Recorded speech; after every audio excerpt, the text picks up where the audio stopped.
கர்த்தருடைய பரிசுத்த நாமத்திற்கு மகிமை உண்டாகட்டும். மகிமையான ஒரு காலையில உங்களை சந்திப்பதிலே சந்தோஷம் அடைகிறேன். இந்த காலை வேளை தியானத்திற்காக சங்கீதம் 84 அதனுடைய 5வது வசனத்தை நான் உங்களுக்காக வாசிக்கிறேன்.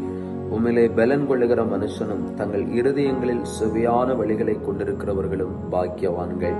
பிரியமான தேவ பிள்ளைகளை, வேதம் சொல்லுகிறது, ஆண்டவரில் யார் பலன் கொள்ளுகிறார்களோ அவர்களும் தங்கள் இருதயங்களிலே சுவையான வழிகளை கொண்டிருக்கிறவர்களும் பாக்கியவான்கள் என்று ஆண்டவருடைய வார்த்தை சொல்லுகிறது.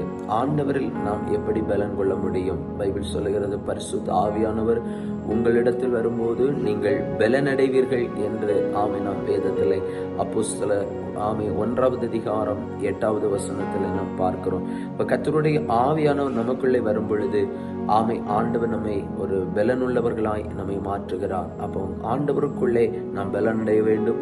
நம்முடைய வழிகள் ஆண்டவருக்கு பிரியமாய் சுவையான வழிகளை நாம் கொண்டிருப்போமானால் நிச்சயமாய் கர்த்தர் நம்மை பாக்கியவானாய் மாற்றுவார். இந்த காலை வேளையில ஆண்டவரில் பலன் கொள்ளுவோம். பரிசுத்த ஆவியானவரை நம்முடைய வாழ்க்கையில சுதந்திரித்துக் கொள்வோம்.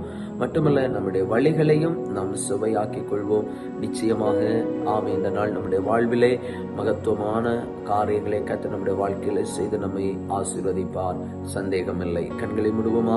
எங்களை அளவுக்கு அதிகமாக நேசிக்கிற பரலோக பிதாவே, நல்ல வேலைக்காக நன்றி.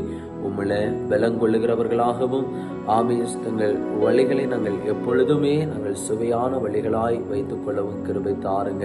ஆண்டவருக்கு பிரியமில்லாத எந்த பாதையிலும் நாங்கள் நடக்காதபடி விசுவாசத்தின் பாதையிலே, நேரான பாதையில, கர்த்தர் காண்பித்திருக்கிற பாதையில நடக்க கிருபை செய்யுங்க.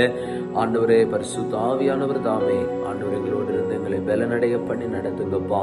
இந்த நாள் ஒவ்வொருடைய வாழ்க்கையிலும் ஆசீர்வாதமாக இருக்கட்டும். தேவைகள் சந்திக்கப்படட்டும். ஆசீர்வாதங்களை நிறைவாகவே நம்முடைய பிள்ளைகள் இந்த நாளிலும் பெற்றுக்கொள்ள கிருபை தாரும். ஒரு குறைவும் இல்லாதபடி தெய்வம் நம்முடைய பிள்ளைகளை நிறைவாக நடத்தும். ஒவ்வொருவரையும் ஆசீர்வதிங்க. தேசத்துல பெரிய ரட்சிப்பு உண்டாகட்டும்.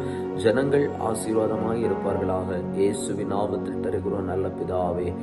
ஆமேன், ஆமேன். God bless you. கர்த்தர் உங்களை ஆசீர்வதிப்பார்.